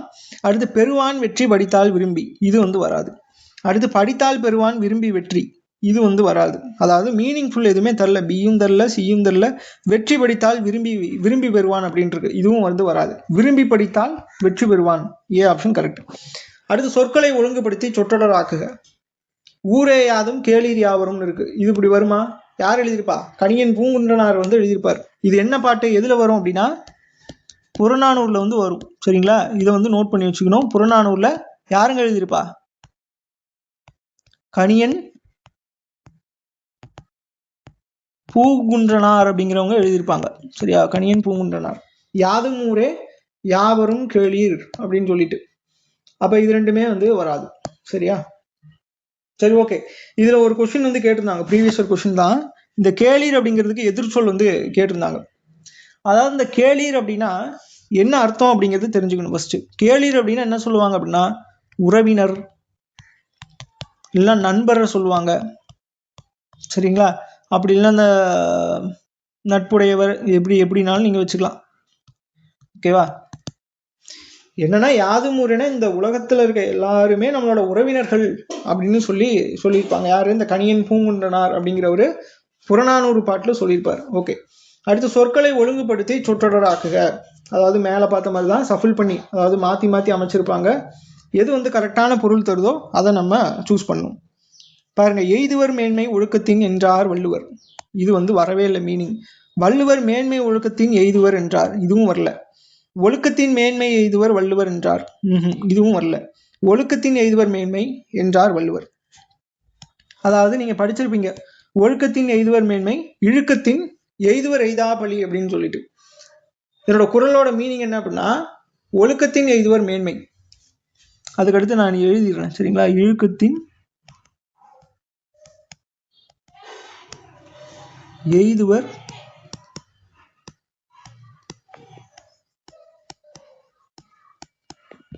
எய்தா பழி அப்படின்னு வரும், சரிங்களா? அப்போ ஒழுக்கத்தின் எய்துவர் மேன்மை அப்படின்னு என்ன அர்த்தம்? ஒழுக்கத்தின்னா ஒழுக்கம் உடையவங்க, எய்துவர்னு என்ன அர்த்தம்? அடைவர் அப்படின்னு அர்த்தம். அடைவாங்க, என்ன அடைவாங்க? மேன்மை, பெரும் சிறப்புகளை வந்து அடைவாங்க. இழுக்கத்தின்னா அந்த ஒழுக்க நெறியிலிருந்து தவறக்கூடியவங்க. எய்துவர் அடைவர், என்ன அடைவாங்க? எய்தா பழி அப்படின்னா அடையக்கூடாத பழியை வந்து அடைவாங்க, ஒரு தீயதுல வந்து மாட்டிப்பாங்க அப்படிங்கிற மாதிரி, சரிங்களா? அப்போ டி ஆப்ஷன் தான் கரெக்ட். அடுத்து சொற்களை ஒழுங்குபடுத்தி சொற்றொடராக்குக. உயர்வு தாழ்வுகள் பாராட்டக்கூடாது பிறப்பினால், வரவே இல்லை மீனிங். அடுத்து பிறப்பினால் உயர்வு தாழ்வுகள் பாராட்டக்கூடாது அப்படின்னு இருக்கு, இது வந்து மீனிங் தருது. மீதி ரெண்டையும் எதுக்கோ செக் பண்ணிக்கலாம். பாராட்டக்கூடாது உயர்வு தாழ்வுகள் பிறப்பினால் வராது, தாழ்வுகள் உயர்வு பிறப்பினால் பாராட்டக்கூடாது, இதுவும் வந்து வராது. அப்போ பி ஆப்ஷன் தான் கரெக்ட், சரிங்களா? பிறப்பினால் உயர்வு தாழ்வுகள் பாராட்டக்கூடாது அப்படின்னு. இதெல்லாம் நீங்க எப்படி படிக்கணும் அப்படின்னா, சும்மா இந்த பிறப்பினால் உயர்வு தாழ்வுகள் பாராட்டக்கூடாது தனித்தனியாக படிக்காதீங்க, ஒரு மீனிங்ஃபுல்லாக சென்டென்ஸ் முடிக்க பாருங்க படிக்கும் போதே. அப்படி முடிக்க பார்த்தீங்கன்னா தான் உங்களுக்கு ஈஸியாக அதை வந்து இந்த ஒழுங்குபடுத்துகிற சொற்களை வந்து ஈஸியாக உங்களால் கண்டுபிடிக்க முடியும். அடுத்து அதே தான், சொற்களை ஒழுங்குபடுத்தி சொற்றொடராக்குக. தாயை கண்ட சேயை போல, ஃபர்ஸ்ட் எடுத்தோடனே வந்துருச்சு ஆன்சர். மீதிலாம் பாருங்க, கண்ட சேயை போல தாயை, சேயை போல தாயை கண்ட வராது, தாயை சேயை போல கண்ட, இது வராது. அப்போ ஏ ஆப்ஷன் கரெக்ட். அடுத்து அசைதல், பெயர் சொல்லின் வகை அறிக. அசைதல் தல் அப்படிங்கிற விகுதி வந்துருச்சு அப்படின்னாலே தொழிற்பெயர் அப்படிங்கிறத கண்ணை மூடிட்டு போடலாம். அப்போ அசைதல் அப்படிங்கிறது தொழிற்பெயர். அதாவது நீங்க விகுதியெல்லாம் படிச்சிருப்பீங்க, இந்த தள்ளு அல்லு அப்புறம் அந்த ஐ, இதெல்லாம் முடிஞ்சிச்சு அப்படின்னா நம்ம தொழிற்பெயர் அப்படிங்கிறத ஈஸியாக கண்டுபிடிச்சிடலாம். அடுத்து 67 பாருங்க, அழுகை பெயர் சொல்லின் வகை அறிக. அழுகை இப்பதான் சொன்னேன், அந்த ஐ இதெல்லாம் வந்துருச்சு அப்படின்னாலே தொழிற்பெயர் அப்படிங்கிறது ஈஸியாக கண்டுபிடிச்சிடலாம் அப்படின்னு தொழிற்பெயர். அடுத்து மரம் பெயர் சொல்லின் வகை அறிக. மரம் அப்படிங்கிறது எதுங்க? மரம் அப்படிங்கிறது என்னது? ஒரு பொருள், ஒரு பொருட்பெயர், ஓகேவா? பண்பு பெயர் அப்படின்னா என்ன குறிக்கும்? இந்த நிறம், சுவை இதெல்லாம் வந்துச்சுன்னா பண்பு பெயர். காலப்பெயர்னா காலத்தை குறிக்கக்கூடியது, சரிங்களா? அதுக்கடுத்து தொழிற்பெயர் அப்படின்னா இந்த இப்பதான் பார்த்தோம், இந்த அல்லு தள்ளு ஐ இந்த இதெல்லாம் முடிஞ்சிச்சு அப்படின்னா தொழிற்பெயர். அதாவது அந்த விகுதியை வச்சு கண்டுபிடிக்கலாம், புரியுதுங்களா? அடுத்து பாருங்க, கண் பெயர் சொல்லின் வகை அறிக. கண் அப்படிங்கிறது எதங்க குறிக்கும்? ஒரு உறுப்பு, உறுப்புனா சினை, அதுதான் வந்து சினை பெயர் அப்படின்னு சொல்லுவாங்க, இதை வந்து நோட் பண்ணிக்கணும். அடுத்து செம்மை பெயர் சொல்லின் வகை அறிக. செம்மை அப்படின்னா வந்து அந்த செம்மையா இருக்கிறது, அதாவது செம்மையா கிடையாது, அந்த சிவப்பு அப்படின்லாம் சொல்லுவாங்கல்ல, அப்போனா அந்த நிறத்தை குறிக்கிறதா இருக்கு, அப்போ அந்த பண்பை வந்து குறிக்கும். தூய்மையா இருக்கிறது இதெல்லாமே வந்து செம்மையில தான் வரும், சரிங்களா? அதுக்கடுத்து நீள் புகழ் என்பதன் இலக்கண குறிப்பு தேர்க. நீள் புகழுக்கு என்ன இலக்கண குறிப்பு? வினை தொகை, சரிங்களா? வினை தொகைனா ஒன்றும் கிடையாதுங்க, அந்த 3 காலங்களை வந்து மறைச்சு வரக்கூடியதான் வந்து வினை தொகை அப்படின்னு சொல்லுவாங்க. அதாவது இப்போ இந்த 74வது கொஸ்டின் பாருங்களேன், இந்த பொழிமழை அப்படின்னு கொடுத்துருக்காங்களா? பொழின்னா என்னது? பொழியறது, சரிங்களா? இந்த மழை வந்து பொழியறதுன்னு சொல்லுவாங்கல்ல. ஒரு வினை சொல் இருக்கு, அந்த வினை சொல்லை அடுத்து ஒரு பெயர் சொல் வந்துச்சு அப்படின்னா, வந்து 3 காலங்களை வந்து மறைச்சு வந்துச்சு அப்படின்னா அதுதான் வந்து வினை தொகைன்னு சொல்லுவாங்க. இப்ப நீள் அப்படின்னு இருக்குங்களா, நீள்னா என்ன அர்த்தம்? நீண்ட அப்படிங்கிறது குறிக்கும், சரிங்களா? நீண்ட அப்படின்னு. புகழ்னா நீண்ட புகழ், அப்போ நீண்ட புகழ், நீள்கின்ற புகழ், நீளும் புகழ் அப்படின்னு சொல்லிட்டு 3 காலங்களை வந்து மறைச்சு வர்றதுனால இதை வினை தொகை அப்படிங்கிறது சொல்லலாம். அதே மாதிரி இதுதான் பொழிமழை அப்படின்னா, பொழிந்த மழை, பொழிகின்ற மழை, பொழியும் மழை அப்படின்னு சொல்லிட்டு 3ஆ பிரிக்கலாம். அப்ப இதுக்கும் வந்து என்ன வரும்? வினை தொகை தான் ஆன்சர் அப்படிங்கிறது வரும். சரி, ஓகே. அடுத்து இந்த 72வது கொஸ்டின் பாருங்க, வண்டர் என்பதன் இலக்கண குறிப்பு தேர்க அப்படின்னா கடைப்போலி. அதெல்லாம் இதுல 3 போலிகள் வந்து முக்கியமா இருக்கு. முதற் போலி, இடைப்போலி, கடைப்போலி அப்படின்னு சொல்லிட்டு. முதற் போலி அப்படின்னா ஃபர்ஸ்ட் இருக்கிறதே பிழையா இருக்கிறது. இதுக்கெல்லாம் நம்ம போக போக கொஸ்டின்ல எக்ஸாம்பிள் இருக்கும், ஒவ்வொன்றா சொல்லிட்டு போக டைம் ஆகும். நான் இங்க இதை மட்டும் சொல்றேன், சரியா? இடைப்போலி அப்படின்னா நடுவில் வந்து எரர், அதாவது வேற ஒரு எழுத்து இருக்கும், சரிங்களா? இப்போ ஒன்றும் கிடையாதுங்க, இந்த 5ன்னு இருக்குன்னு வச்சுக்கோங்களேன், 5 அப்புறம் 5, இது ரெண்டுமே அந்த 5 அப்படிங்கிற என்னதான் குறிக்கும். இது என்ன போலியில வரும் அப்படின்னா, இப்போ இதில் பாருங்களேன், 3 வேர்டுமே இதில் 3 வேர்டு ஃபுல்லாகவே சேஞ்ச் ஆயிருக்கு. அப்போ இது என்ன வரும் அப்படின்னா முற்றுப்போலி. முற்றுப்போலினா முற்றுன்னு என்னது, முழுவதும் அப்படின்னு அர்த்தம், முழுசாவே வந்து மாறி இருக்குது. இந்த வண்டர் அப்படிங்கிறதுக்கு இதில் என்ன கொடுத்துருக்காங்க அப்படின்னா, நான் நெட்ல செக் பண்ண வர வண்டு அப்படிங்கிற சொல்லதான் இந்த டூக்கு பதிலாக இந்த இது வந்து சேர்ந்தது அப்படிங்கிற மாதிரி கடைசியா சேஞ்ச் ஆயிருக்கனால இதை வந்து கடைப்போலி அப்படின்னு சொல்லுவாங்க. புரியுதுங்களா? இப்போ ஒன்றும் இல்லை, இப்போ பந்தர்னு வச்சுக்கோங்களேன், பந்தர்னு இருக்குன்னா இது வந்து பார்த்தீங்கன்னா கடைப்போலியில் தான் வரும். ஏன்னா இது பந்தல் அப்படிங்கிறது தான் கரெக்டான சொல்லு. இது வந்து மாறி இருக்கிறதுனால எந்த இடத்துல மாறுதோ அதுக்கு தகுந்த மாதிரி, முதல்ல மாறிச்சு அப்படின்னா முதல் போலி, இடையில மாறிச்சு அப்படின்னா இடைப்போலி, கடைசியா மாறிச்சு அந்த ஒரு எழுத்து இன்னொரு எழுத்தா சேஞ்ச் ஆச்சு அப்படின்னா அதை தான் வந்து போலி அப்படின்னு சொல்லுவாங்க. போலின்னா நான் டூப்ளிகேட்னு தான் அர்த்தம். இந்த பந்தல் அப்படிங்கிறது ஒரிஜினல், இதுக்கு பதிலாக இந்த இரு வந்து அதே பொருளைத்தான் உணர்த்துது, ஆனா வேற ஒரு சொல்லா மாறி இருக்கு அப்படிங்கிறதுனால இதை வந்து போலி அப்படிங்கிறது சொல்லலாம். அடுத்து பெருமணல். பெருமணல் எப்படி சொல்லலாம்? பெருமணலை வந்து பிரிச்சா பெருமை கூட்டல் மணல் நீங்க பிரிக்கலாம். அதாவது இலக்கண குறிப்பு கேட்குறாங்க, இலக்கண குறிப்பு கேட்டுட்டாங்கனாலே இப்போ இந்த மாதிரி பெருமணல்னு வருதுன்னா அந்த மை விகுதி வந்து பிரிக்க முடியுமான்னு பாருங்க. மை விகுதி பிரிக்க முடிஞ்சிச்சுன்னா அது ஸ்ட்ரெயிட்டா பண்பு தொகையில வந்துடும், சரிங்களா? பெருமை கூட்டல் மணல், இந்த இடத்துல மை விகுதி இருக்கிறதுனால பண்பு தொகைன்னு கண்ணை மூடிட்டு போட்டுடலாம். ஓகேவா? அடுத்து யார் யார் என்பதன் இலக்கண குறிப்பு தேர்க. யார் யார், மொத்தம் 2 எழுத்து வந்திருக்கு, 2 அதுக்கு மேற்பட்ட எழுத்துக்கள் ஒன்னா வந்து அதை பிரிச்சா உங்களுக்கு பொருள் தந்துச்சு அப்படின்னா அதுக்கு பேர் தான் என்ன சொல்றாங்க, அடுக்கு தொடர் அப்படின்னு சொல்றாங்க. இதை இரட்டை கிளவி. இந்த இரட்டை கிளவிக்கு நம்ம சொல்லணும் அப்படின்னா, இந்த இரட்டை கிளவியை சொல்லணும் அப்படின்னா இப்ப பாருங்க, தட தட, பட பட அப்படிங்கிற மாதிரி வரும். அப்போ இந்த தட தட இது ரெண்டா பிரிங்க. பட அப்படிங்கிறதுக்கு ஒரு சொல்லுக்கு மீனிங் இருக்கா? தட அப்படிங்கிற சொல்லுக்கு மீனிங் இருக்கா? இல்ல. அப்போ சேர்ந்து வர சொல்லு அதை பிரிச்சிங்க அப்படின்னா உங்களுக்கு பொருள் தராது, இரட்டை கிளவி. அதைத்தான் வந்து இரட்டை கிளவின்னு சொல்லுவாங்க. அதான் நம்ம ஒரு வாக்கியம் கூட படிச்சிருப்போம், இரட்டை கிளவி போல் இணைந்தே இருங்கள், பிரித்தால் பொருள் தராது அப்படின்னு சொல்லிட்டு. அதை பிரிக்கவும் முடியாது, பிரிச்சிங்க அப்படின்னாலும் பொருள் அப்படிங்கிறது தராது. அந்த வாக்கியத்தை யார் சொல்லியிருப்பாங்க அப்படின்னு சொல்லிட்டு தெரிஞ்சதுன்னா கமெண்ட் பண்ணுங்க. நான் பழைய இதில் படிச்சுட்டு இருக்கவங்கன்னா உங்களுக்கு தெரியும். அடுத்து எண்ணுமை. இப்போ எண்ணுமைய பார்த்தோம் அப்படின்னா ஒரே ஒரு எக்ஸாம்பிள் மட்டும் நான் சொல்லிடுறேன் பாருங்க. அவனும் இவனும், இப்போ அதுல 2 இடத்துல நல்லா நோட் பண்ணுங்க. அவனும் இந்த இடத்துல ஒரு உம்மு, இந்த இடத்துல ஒரு உம்மு, சரிங்களா? இதுல இடையிலையும் கடையிலையும் வந்திருக்கு. அதாவது இடையினா இடையிலையும் கடைசியிலையும். ஏன்னா இது ஒரு ப்ரீவியஸ் கொஸ்டின். அந்த அப்படிங்கிற சொல் வந்து முதல்ல வருமா, இடையில வருமா, கடையில வருமா அப்படிங்கிறலாம், கடைனா கடைசியா வருமா அப்படிங்கிறலாம் கேட்பாங்க. அதை வந்து நோட் பண்ணிக்கணும். அப்போ இந்த வந்து வெளிப்படையா வருது இல்லைங்களா, இதை தான் வந்து எண்ணுமை அப்படின்னு வந்து சொல்லுவாங்க. பெயர் சொல், ஒரு பெயரை குறிக்கிறது தான் வந்து பெயர் சொல் அப்படிங்கிறது நம்ம எல்லாருக்குமே தெரியும். ஸோ இது வந்து தேவையில்லை. அடுத்து பாருங்க, விடைக்கேற்ற வினாவை தேர்ந்தெடு. களம்பகத்திற்கு 18 உறுப்புகள் உண்டு. களம்னா என்னது, 12 அப்படின்னு சொல்லுவாங்க. பகம்னா அதுல பாதி 6, மொத்தம் வந்து 2ஐயும் கூட்டினீங்கன்னா 18 அப்படிங்கிறது வரும், சரியா? விடைக்கேற்ற வினா கேட்குறாங்க, களம்பகத்திற்கு எத்தனை உறுப்புகள் அப்படிங்கிறது வரும். ஏன்னா இங்க எண்ணிக்கை 18 அப்படிங்கிறது வந்துருச்சு பாருங்க. மேலலாம் களம்பகம் பெயர் காரணம் கூறுக, இது வராது. 18 உறுப்புகள் கொண்டது எது? 18 உறுப்புகள் கொண்டது இந்த களம்பகம் அப்படிங்கிறத சொல்லலாம்.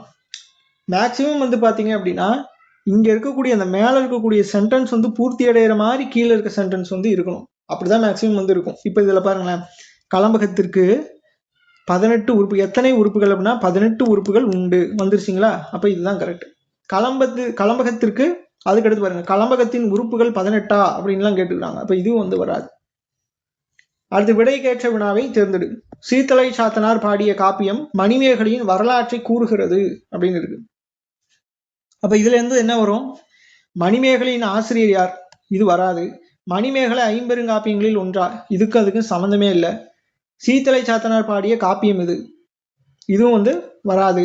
சீத்தலை சாத்தனார் பாடிய காப்பியம் யாருடைய வரலாற்றை கூறுகிறது? யாருடைய அப்படிங்கிற இடத்துல மணிமேகலையின் வரலாற்றை கூறுகிறது அப்படின்னா இந்த சென்டென்ஸ் உங்களுக்கு வந்துருச்சா? புரியுதுங்களா என்னன்னு? அப்போ இதுதான் கரெக்ட். அப்போ டி ஆப்ஷன். அடுத்து 78வது கொஸ்டின் பாருங்க. விடைக்கேற்ற வினாவை தேர்ந்தெடு. கன்னியாகுமரி இந்தியாவின் தென்முனையில் அமைந்துள்ளது. இதுக்கான கொஸ்டின் நம்ம எடுக்கணும். ஃபர்ஸ்ட் ஏ ஆப்ஷன் பாருங்க. தென்முனையில் அமைந்துள்ளது எது அப்படின்னு கேட்டிருக்காங்க. தென்முனையில என்ன அமைஞ்சிருக்கு? கன்னியாகுமரி. ஆனா இதுல இந்தியாவின் அப்படிங்கிறது நம்மளால இதுல இன்க்ளூட் பண்ண முடியல. அடுத்து 2வது ஆப்ஷன் பாருங்க. கன்னியாகுமரி எங்கு அமைந்துள்ளது அப்படின்னு கேட்குறாங்க. கன்னியாகுமரி இங்க அப்படியே இருக்கு. எங்குன்னா எங்க இருக்கு? இந்தியாவோட தென்முனையில இருக்கு. அதை நீங்க அப்படியே இங்க நீங்க போட்டுக்கோங்க. இந்தியாவின் தென்முனையில் அமைந்துள்ளது. வந்துருச்சுங்களா? அப்போ பி ஆப்ஷன் தான் கரெக்ட். அடுத்து விடைக்கேற்ற வினாவை தேர்ந்தெடு. மணிமேகலைக்கு மணிமேகலை துறவு என்னும் வேறு பெயரும் உண்டு. மணிமேகலை துறவு எது? மணிமேகலை ஐம்பெருங்காப்பியங்கள் ஒன்றா? இதுக்கு அதுக்கும் சம்பந்தம் இல்லை. மணிமேகலையின் ஆசிரியர் யார்? இதுக்கு அதுக்கும் சம்பந்தம் இல்லை. மணிமேகலைக்கு வழங்கப்படும் வேறு பெயர் யாது? அதாவது இதுல பாருங்க, மணிமேகலை துறவு எது அப்படின்னு சொல்லிட்டு ஒரு கொஸ்டின் கேட்டிருக்காங்க. மணிமேகலைக்கு வழங்கப்படும் வேறு பெயர். இப்ப இதுல வேறு பெயர்னு ஒரு இது குறிப்பிட்டிருக்காங்க. அப்ப இங்க ஒரு வேறு பெயர் இருக்கு. அப்ப இந்த 2 ஆப்ஷன்ல பார்த்தோம் அப்படின்னா டி ஆப்ஷன் தான் கரெக்ட். அடுத்து விடைக்கேற்ற வினாவை தேர்ந்தெடு. நீதி நூல்கள் தலை சிறந்தன திருக்குறளும் நாலடியாரும் ஆகும். இப்ப இதுல என்ன வரும்? நீதி நூல்கள் யாவை? நீதி நூல்கள் வந்து திருக்குறளும் நாலடியாரும். இதை வந்து கேட்கல. அடுத்து திருக்குறளும் நாலடியாரும் எவ்வகை இலக்கியம்? இது எந்த வகையான இலக்கியம்னு கேட்டுருக்காங்களா? 14 மேற்கணக்கு இலக்கியமா இல்ல 14 கீழ்கணக்கு இலக்கியமா அந்த மாதிரி கேட்டிருக்காங்களா? இல்ல. நீதி நூல்கள் தலை சிறந்தன எவை? நீதி நூல்கள் இரண்டினை கூறுக. இந்த 2 மட்டும்தான் நீதி நூல் இருக்கா? கிடையாது, நிறைய இருக்கு. அப்ப அதுல வந்து இந்த 2 மட்டும் கூறுக அப்படிங்கிறது தப்பு. அப்ப நீதி நூல்கள் தலை சிறந்தன எவை? எவை? திருக்குறள், நாலடியார் எல்லாமே. ஆ என்ன? காலை கதிரவன் உதிக்கும் காட்சி எவ்வகை வாக்கியம் என சுட்டுக. அடுத்த கொஸ்டின் பாருங்க. ஆ என்ன? காலை கதிரவன் உதிக்கும் காட்சி எவ்வகை வாக்கியம் அப்படின்ட்டு கேட்குறாங்க. இது வந்து பார்த்தோன்னே சொல்லிடலாம் உணர்ச்சி வாக்கியம் அப்படின்னு சொல்லிட்டு. சரிங்களா? ஒரு வியப்பூட்டுற வகையில இருந்துச்சு அப்படின்னா அது உணர்ச்சி அப்படின்னு சொல்லுவாங்க. ஓகேவா? இது வந்து ஞாபகம் வச்சுக்கணும். அடுத்து தமிழின் இனிமையை அனைவரும் அறிவரோ எவ்வகை வாக்கியம் என சுட்டுக. அறிவரோ அப்படின்னு சொல்லிட்டு ஒரு கொஸ்டின் மார்க் மாதிரி இருக்கு. அப்போ அது வினா வாக்கியம்னு சொல்லலாம். அறிவாங்களா அப்படின்னு சொல்லிட்டு ஒரு கொஸ்டின் கேட்குறாங்க. நான் இலக்கணம் படித்தேன் எவ்வகை வாக்கியம் என சுட்டுக. நான் இலக்கணம் படித்தேன் அப்படின்னா உடன்பாட்டு வாக்கியம். ஏன் அப்படின்னா இலக்கணம் அப்படிங்கிறது எதுக்கு? படிக்கிறதுக்கு தான் இருக்குது. அப்போ நான் இலக்கணம் வந்து படித்தேன், இலக்கணத்தை படிக்கணும். இப்போ வந்து மழை பொழியுதுன்னு வச்சுக்கோங்களேன், போய் நிற்கிறீங்க, மழை பொழியுதுன்னு நீங்கள் நினைக்கணும், அதுதான் உடன்படுறது. மழை பொழியுது நீங்கள் நினைல அப்படின்னா அது வந்து எதிர்மறை ஆயிரும். இப்போ இலக்கணம் இருக்கு அப்படின்னா, இப்போ ஒரு பாட புஸ்தகம் வச்சிருக்கிறீங்க, அதை எடுத்துனா படிக்கணும், படிச்சா அது உடன்படுறது, இல்லைன்னா எதிர்மறை. அப்போ இது உடன்பாட்டு வாக்கியம். சரியா? செய்தி வாக்கியம்னா ஒரு செய்தியை குறிக்கிற மாதிரி வரும். இந்த செய்வினை வாக்கியம் உணர்ச்சி வாக்கியம்னா நம்ம பார்ப்போம். ஓகேவா? கம்பன், வள்ளுவன், இளங்கோ ஆகியோர் இயற்கையை போற்றினர் எவ்வகை வாக்கியம் என சுட்டுக. இது ரொம்ப ரொம்ப முக்கியம். இதுல 2 கான்செப்ட் மட்டும் பார்த்துடலாம். இது பாருங்க, இது வந்து என்னன்னு சொல்லுவாங்க அப்படின்னா தனி வாக்கியம் அப்படின்னு சொல்லுவாங்க. என்ன அப்படின்னா கம்பன், வள்ளுவன், இளங்கோ இவங்க 3 பேருமே பாருங்க என்ன சொல்றாங்க? ஆகியோர் இயற்கையை போற்றினர். அப்ப இந்த 3 பேருமே எதுல வருவாங்க அப்படின்னா எழுவாய். சரியா? ஒரு வினை வந்து செஞ்சு முடிச்சிருக்காங்க அப்படின்னா அந்த வினை யாருனால வந்துச்சு? யாரை வந்து இயற்கையை போற்றினாங்க? கம்பன், வள்ளுவன், இளங்கோ இவங்கெல்லாம் எழுவாய். ஒரு செயலை வந்து செய்யறது யாரோ அவங்க எழுவாய். செஞ்சு முடிக்கிறது தான் வந்து அதாவது அந்த பயனிலை அப்படின்னு சொல்லுவாங்க. அப்ப இது வந்து ஒரு டெஃபினிஷன் சொல்லலாம். ஓர் எழுவாய் அல்லது ஒன்றுக்கு மேற்பட்ட எழுவாய். சரிங்களா? ஒன்றுக்கு மேற்பட்ட எழுவாய்னா 3 எழுவாய் வந்திருக்கு. ஒரே ஒரு பயனிலையை கொண்டு முடிச்சிச்சு அப்படின்னா அது வந்து தனி வாக்கியம். புரியுதுங்களா என்னன்னு? இதே தொடர் வாக்கியம். தொடர் வாக்கியம் என்ன அப்படின்னா, இப்ப நான் ஒரு எக்ஸாம்பிள் எழுதுறேன். மாலதி பாடினால் ஆடினாள் மகிழ்ந்தாள். இப்ப இதுல பாருங்களேன், மாலதி பாடினாள் ஆடினாள் மகிழ்ந்தாள் அப்படிங்கிறது இருக்கு. மாலதி அப்படிங்கிறது எழுவாய், பாடினாள் ஆடினாள் மகிழ்ந்தாள் அப்படிங்கிறது எல்லாம் பயனிலை, மொத்தம் 3 பயனிலை. அப்போ ஒரு எழுவாய், அதாவது ஒரு எழுவாய் பல பயனிலைகளை கொண்டு முடிஞ்சிச்சு அப்படின்னா அதை வந்து என்னன்னு சொல்லுவாங்க அப்படின்னா தொடர் வாக்கியம் அப்படின்னு சொல்லுவாங்க. புரியுதுங்களா என்னன்னு? அடுத்து பாரதி பொம்மை செய்தால் எவ்வகை வாக்கியம் என சுட்டுக. இது வந்து தன்வினை. ஒரு வினையை வந்து தானா செஞ்சாங்க அப்படின்னா, பாரதி அப்படிங்கிற பொம்மை செஞ்சா, அவளாதான் செஞ்சிருக்கா, அதான் தன்வினை வாக்கியம். இந்த செயற்பாட்டு பிறவினை செய்வினை இதெல்லாம் பார்க்கலாம். ஓகேவா? செய்வினை சொற்றொடரை கண்டறிக. இது உங்களுக்கு எல்லா கொஸ்டின்லுமே இதுவே வந்துடும். சரிங்களா? தனித்தனியா ஒவ்வொன்றுக்கும் சொல்லணும் அப்படிங்கிறது அவசியம் இல்லை, ஒவ்வொரு கொஸ்டின்ல சொல்லிடுறேன். இங்க பாருங்க, செய்வினை கேட்குறாங்க. அறிவியல் அறிஞர்கள் செயற்கைக்கோளை விண்ணில் ஏவினர் அப்படின்னு இருக்கு. செய்வினை வாக்கியத்துக்கு ஈஸியா ஒரு ட்ரிக் இருக்கு அப்படின்னா, ஐ வந்து வெளிப்படையா வந்துச்சு அப்படின்னா அதுதான் செய்வினை வாக்கியம். புரியுதுங்களா? அங்க பாருங்களேன், அறிவியல் அறிஞர்கள் செயற்கைக்கோளை, ஐ வந்து வெளிப்படையா வந்திருக்கான்னு பாருங்க. அதான் இங்க வந்திருக்கு, இங்க வந்திருக்கு, மீதி 2 இதுலயும் வரல. அப்ப இதுலயும் வந்திருக்கு. இப்ப 3ஐயும் படிப்போம். அறிவியல் அறிஞர்கள் செயற்கைக்கோளை விண்ணில் ஏவினர். ஓகே, இது மீனிங்கா இருக்கு. அறிஞர்கள் அறிவியல் செயற்கைக்கோளை ஏவினர் விண்ணில். இது பாருங்களேன், உங்களுக்கு மிஸ்மேட்சா இருக்கா, இந்த பொருந்தாத இது மாதிரி சஃபில் பண்ண மாதிரி இருக்கா, அப்ப இதுவும் வராது. விண்ணில் அறிவியல் அறிஞர்கள் ஏவினர் செயற்கைக்கோள், இதுவும் வராது. அப்போ ஏ ஆப்ஷன் தான் கரெக்ட். அடுத்து செய்யப்பாட்டு வினை சொற்றொடரை கண்டறிக. செய்யப்பாட்டு வினை அப்படின்னா இந்த படு பட்டது அந்த மாதிரிலாம் வந்துச்சுன்னா செய்யப்பாட்டு வினை. எடுத்தோன்னா பாருங்களேன், எங்க இருக்குது கடை, இந்த செய்யப்பாட்டுன்னு சொல்லிட்டாங்கன்னா கடைசி மட்டும் பாருங்க, இயற்றப்பட்டதுன்னு இருக்கா, அப்போ சி ஆப்ஷன். அவ்வளவுதான். சரிங்களா? இது ஒவ்வொன்றா நான் வந்து ஒவ்வொரு கொஸ்டின் வரும்போது சொல்றேன், இப்போதைக்கு சும்மா நோட் மட்டும் பண்ணிக்கோங்க. அடுத்து செய்யப்பாட்டு வினை சொற்றொடரை கண்டறிக. இந்த செய்யப்பாட்டு வினையை பொறுத்த வரைக்கும் முன்ன சொன்ன மாதிரிதான், படு பட்டது ஆனது போனது அந்த மாதிரிலாம் வந்துச்சுன்னா செய்யப்பாட்டு வினை. இதுலயும் பாருங்க, கடைசியா பாருங்க பட்டது இங்க இருக்கு, அப்போ பி ஆப்ஷன் கரெக்ட். பிறவினை தொடரை கண்டறிக. இந்த பிறவினையை பொறுத்த வரைக்கும் விபி, இதை மட்டும் ஞாபகம் வச்சுக்கோங்க. விபி வந்துச்சுன்னா அதான் பிறவினை. தாய் குழந்தைக்கு சோறு ஊட்டினால், ஓகே இருக்கட்டும், சோறு ஊட்டினால் குழந்தைக்கு தாய், தாய் குழந்தைக்கு சோறு ஊட்டுவித்தால், வி வந்திருக்கா, இந்த வி இல்லைன்னா பி வந்திருக்கும். இந்த 2 இதுல வந்துச்சு அப்படின்னா பிறவினை. ஓகேங்களா? பி அப்படிங்கிற வேர்டை வச்சு சொல்லணும் அப்படின்னா, இப்போ படிப்பித்தான் அப்படின்னு வரும். இந்த மாதிரி வந்துச்சுன்னா இங்க இது வருதுங்களா, அந்த பி அப்படிங்கிற வேர்டு, அதை வச்சு நீங்க என்ன பண்ணலாம், பிறவினை அப்படிங்கிறத சூஸ் பண்ணலாம். தன்வினை வாக்கியத்தை கண்டறிக. கோதை திருக்குறளை கற்பித்தால், பி வந்திருக்கு, அப்போ பிறவினை, அப்ப இது வந்து வராது. கோதை திருக்குறளை கற்றால் அப்படிங்கிறது இருக்கு, இப்ப இது வரும். கற்றால் கோதை திருக்குறளை, இது வந்து வராது, மாறி இருக்கு வேர்டு. கோதை கற்றால் திருக்குறளை, இது வந்து வராது, அப்போ இதுதான் வரும், கோதை திருக்குறளை கற்றால் அப்படிங்கிறது. அடுத்து அண்ணனடை கற்க போய் தன்னடையும் இழந்தார் போல், உவமையால் விளக்கப்பெறும் பொருத்தமான பொருளை தேர்ந்தெடு. இப்போ ஒரு அண்ணனோட கற்க போய் ஒருத்தங்க அண்ணனோட நடக்கணும் அப்படின்ட்டு போறாங்க, தன்னோட அந்த பழைய நடையும் மறந்துடுவாங்க. அப்படி இருக்கிறதுக்கு பொருத்தமான பொருள் என்ன அப்படின்னு கேட்குறாங்க. சரியா?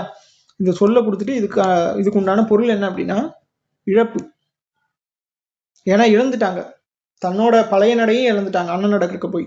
சிதறிய முத்து போல, உவமையால் விளக்கப்பெறும் பொருத்தமான பொருள். இப்போ ஒரு முத்து வந்து அப்படியே சிதறுது அப்படின்னா எப்படி இருக்கும், நிலை இல்லாததா இருக்கும். சரிங்களா? நிலையானது வராது, கடினமானது உறுதியானது, நிலை இல்லாதது அப்படிங்கிறது தான் வரும். சரியா? ஏன்னா எல்லாமே ஒன்று, அப்படியே முத்தெல்லாம் எல்லாமே ஒன்றா இருக்கிறது சதறி போச்சுன்னு என்னது, நிலை இல்லாமல் அங்கங்கே போயிடும். அடுத்து விழலுக்கு இறைத்த நீர் போல, இதுக்கு என்ன வரும், விழலுக்கு இறைத்த நீர் போல அப்படின்னா பயனற்று போகுதல். இப்போ வயலுக்கு போய் நீர் பாய்ச்சறதுக்கும் ஒண்ணுமே இல்லாத ஒரு நிலத்துல போய் நீர் பாய்ச்சறதுக்கும் வித்தியாசம் இருக்கு. அப்போ இது ஒரு பயனற்ற செயல். அதுக்கடுத்து பசுமரத்தாணி போல, நல்ல பசுமையான ஒரு மரம், நல்ல இலை மரத்துல நீங்க ஆணி அடிச்சீங்கன்னா என்ன ஆகும், சல்லுன்னு அந்த ஆணி அப்படிங்கிறது இறங்கிடும். சரியா? அப்போ தெளிவு, இதை வந்து ஞாபகம் வச்சுக்கணும். அடுத்து பகலவனை கண்ட பனி போல, இப்போ பனியெல்லாம் அங்கங்க அப்படியே ஒட்டி ஒட்டி கிடக்குன்னு வச்சுக்கோங்களேன் செடியில, திடீர்னு அப்படியே ஒரு சூரியன் அப்படி வருது அப்படின்னா என்ன ஆயிரும், எல்லாமே நீங்கிரும், அந்த பனி எல்லாமே உருகி பழையபடிக்கு அந்த செடி வந்து மாறிடும். அப்ப துன்பம் வந்து நீங்குதல் அப்படிங்கிறத சொல்லலாம். ஓகேவா? அடுத்த கொஸ்டின் பாருங்க. பழிமனைந்தெய்திய வாக்கத்திற் சான்றோர் கழிநல் குறவே தழை அடி எதுகையினை கண்டறிக. இதுல என்ன சொல்றாங்க?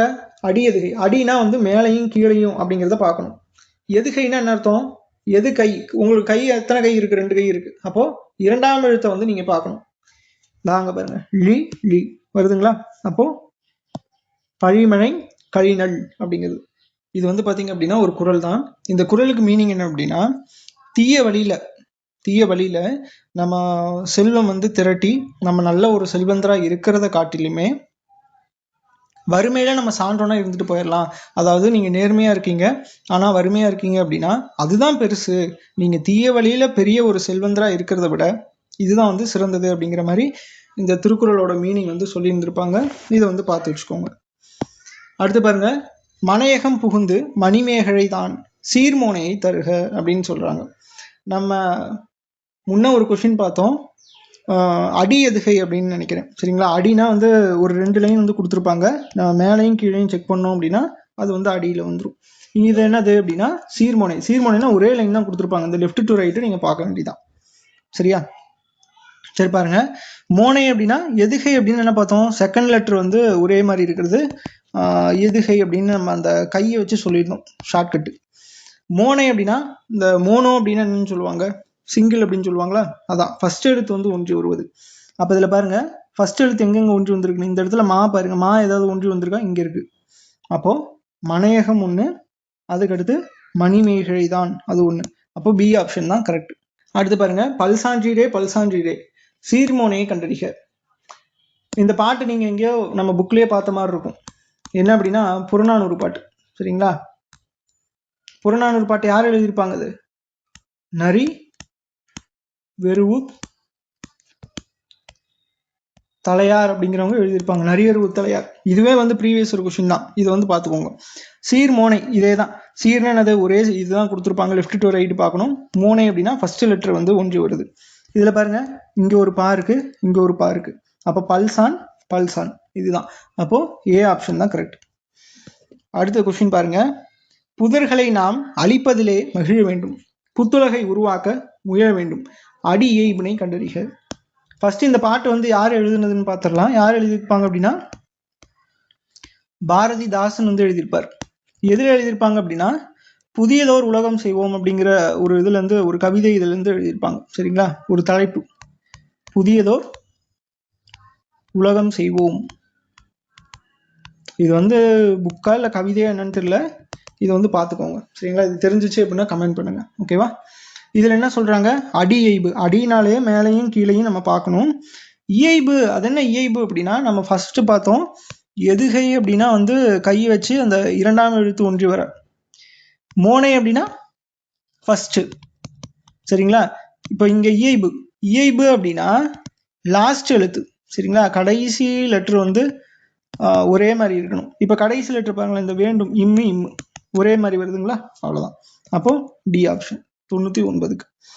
அதுக்கடுத்து 100வது பாருங்க. கடைசி கொஸ்டின். கண்ணலடா என் சிற்றூர் என் போன் உள்ளம் கடுகுக்கு நேர்மூத்த துவரை உள்ளம் அடி இயைபினை கண்டறிக அப்படின்னு சொல்றாங்க. இதுவும் வந்து பாத்தீங்க அப்படின்னா பாரதிதாசன் தான் எழுதுனது. சரியா? இது வந்து நோட் பண்ணிக்கோங்க. இதுல அடி இயைபு கேட்குறாங்க. அதே தான். இயைபுன்னு என்னது? கடைசி எழுத்து வந்து ஒன்றி வருவது. இதுல பாருங்க உள்ளம் இம்மு. அப்போ பி ஆப்ஷன். ஓகேவா? அவ்வளோதான். இந்த 100 கொஸ்டின் அப்படிங்கிறது முடிஞ்சிச்சு. இது எப்படி வந்து உங்களுக்கு யூஸ்ஃபுல்லாக இருந்துச்சா, இல்லை இன்ஃபர்மேஷன் எப்படி இன்னும் டீப்பாக சொல்கிறதா அப்படிங்கிற மாதிரிலாம் சொல்லுங்கள். நான் ரொம்ப நாள் ஆச்சு இந்த தமிழ் ப்ரீவியஸ் கொஸ்டின் எடுத்து. ஸோ 1-2 மிஸ்டேக் இருந்துச்சு அப்படின்னா பொறுத்துக்கோங்க. கீழே வந்து கமெண்ட் பண்ணுங்கள். நம்ம நெக்ஸ்ட் கொஸ்டின்லேருந்து பார்த்துக்கலாம். இது வந்து சும்மா ட்ரையல் தான். சரிங்களா? எப்படி எக்ஸ்ப்ளனேஷன் பண்ணுறேன், அந்த மெத்தட் வந்து ஓகேவா இருக்கா, இல்லை எதில் நான் வந்து கரெக்டாக சொல்லணும் அப்படிங்கிறது எல்லாமே வந்து நீங்கள் சொல்லுங்கள். நம்ம பார்த்துக்கலாம். நெக்ஸ்ட் கொஸ்டினில் பார்க்கலாம். இது சும்மா ஒரு ட்ரையல் தான். சரிங்களா? இந்த பிடிஎஃப் வேணும்னு நினச்சிங்க அப்படின்னா, அதாவது இந்த மார்க் பண்ணாமல் இருக்கிறது, இப்போ நான் மார்க் பண்ண பிடிஎஃப் உங்களுக்கு பெய்டு குரூப்பில் ஜாயின் பண்ணியிருப்பீங்களே அவங்களுக்கு வந்துடும்.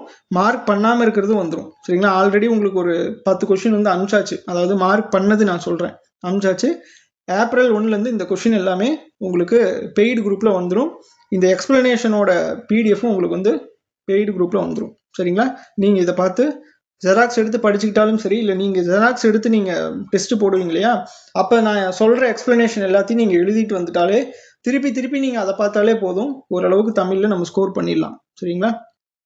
இந்த இலக்கணமும் கொஞ்சம் பார்த்துக்கோங்க. இலக்கணம் தான் மெயின். சரி, ஓகே, நம்ம நெக்ஸ்ட் வீடியோவில் பார்க்கலாம். நன்றி.